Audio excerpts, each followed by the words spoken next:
कभी कभी खुशियां भी ठहर जाती हैं जब जिंदगी अचानक एक मोड़ ले लेती है। गांव की संकरी गलियों में एक आदमी अपनी ई रिक्शा चलाता है। चेहरे पर पसीना लेकिन मुस्कान सच्ची। नाम था राम प्रसाद, गांव के सबसे ईमानदार रिक्शा चालक। 3 बेटियां सीमा, राधा और पूजा उसकी जान थीं। राम प्रसाद मुस्कुराते हुए, जब मेरी तीनों रानियां पढ़ लिख जाएंगी तब मैं दुनिया को दिखाऊंगा कि बेटियां बोझ नहीं, भगवान का वरदान है। गरीबी थी लेकिन घर में मोहब्बत की गर्मी थी। हर शाम रिक्शा की घंटी के साथ हंसी गूंजती थी। एक दिन रिक्शा चलाते चलाते राम प्रसाद अचानक खांसते हुए गिर पड़ा। जांच में पता चला टीबी हो गई है। इलाज लंबा चलेगा, आराम जरूरी है। आराम का मतलब था रिक्शा रुक गया, आमदनी बंद हो गई। घर का खर्च, दवाई का बोझ और स्कूल की फीस सब एक साथ गिर पड़ा।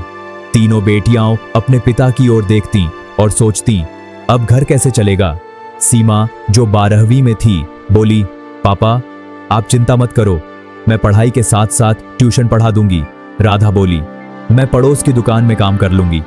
पूजा सबसे छोटी बोली, मैं घर संभाल लूंगी, बस आप ठीक हो जाओ पापा। तीनों बेटियां अपनी उम्र से पहले बड़ी हो गईं।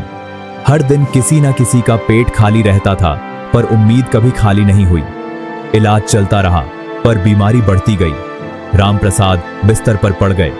एक रात जब बेटियां उनके पास बैठी थीं, उन्होंने कहा, बेटियों अगर मैं न रहूं तो एक दूसरे का साथ कभी मत छोड़ना और किसी के सामने सिर मत झुकाना। अगली सुबह रिक्शे की घंटी अब हमेशा के लिए खामोश हो गई। तीनों बेटियां फूट फूट कर रोईं, पर आंसुओं से पेट नहीं भरता था।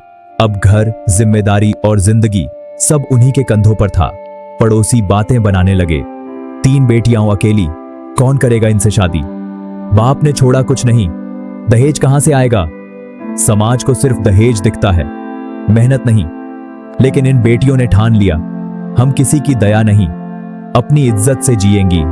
सीमा ने कॉलेज की फीस भरने के लिए घर घर जाकर ट्यूशन देना शुरू किया। राधा ने एक बुटीक में सिलाई सीखी और काम करने लगी। पूजा ने घर की जिम्मेदारी संभाल ली। रातों को तीनों बहनें एक ही दीपक के नीचे बैठकर पढ़तीं। कभी राधा के हाथों में सुई लगती, कभी सीमा की आंखों में नींद नहीं आती, पर हार किसी के शब्दकोश में नहीं थी।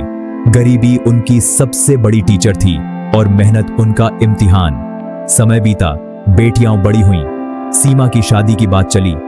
एक परिवार आया, दहेज में 10 लाख और कार चाहिए। राधा ने गुस्से से कहा, हमारे पिता ने हमें सम्मान देना सिखाया है, बिकना नहीं। शादी टूट गई, पर तीनों बहनों ने सिर झुकाया नहीं।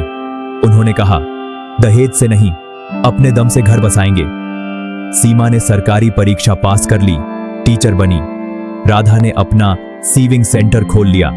पूजा ने बीकॉम पूरा कर बैंक में नौकरी पाली।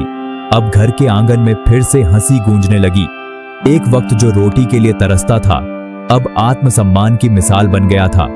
वो समाज जो कहता था बेटियां बोझ होती हैं, अब उन्हीं बेटियों से सलाह लेने आने लगा। एक दिन गांव में महिला पंचायत लगी। सीमा ने कहा, अगर दहेज देना बंद नहीं हुआ तो बेटियां पढ़ना छोड़ देंगी। राधा ने मंच से कहा, दहेज वाली शादी इज्जत नहीं, सौदा है। पूजा ने नारा लगाया, दहेज नहीं, शिक्षा दो, यही असली आशीर्वाद है। वो तीनों अब गांव की 3 दीपक कहलाने लगीं, जिन्होंने अंधेरे समाज में रोशनी फैलाई। रात को तीनों बहनें पिता की तस्वीर के सामने बैठीं। मंदिर में दीप जलाया। पापा हमने हार नहीं मानी। राधा, हमने दहेज नहीं दिया पर इज्जत बहुत कमाई। पूजा, आपकी सिखाई बात याद रखी, सिर झुकाया नहीं। वो पिता तो अब नहीं थे, पर उनके संस्कार जिंदा थे। तीनों बेटियां साबित कर चुकी थीं, पैसा नहीं, सोच अमीर बनाती है। दहेज से बड़ी कोई लानत नहीं और बेटियों से बड़ा कोई आशीर्वाद नहीं। अगर बेटियों को मौके दिए जाए तो वो कर दिखाती हैं जो बेटे भी सोच नहीं सकते। अगर आप भी मानते हैं कि बेटियां किसी से कम नहीं, तो इस कहानी को शेयर कीजिए। दोस्तों, अगर इस कहानी ने आपके दिल को छुआ है तो इसे जरूर शेयर कीजिए, ताकि किसी और की जिंदगी में भी उम्मीद की चिंगारी जल सके। और हाँ, अगर आप भी मानते हैं कि मेहनत, हिम्मत और इंसानियत से बड़ा कोई धर्म नहीं, तो इस वीडियो को लाइक कीजिए, कमेंट कीजिए और चैनल को सब्सक्राइब जरूर करें।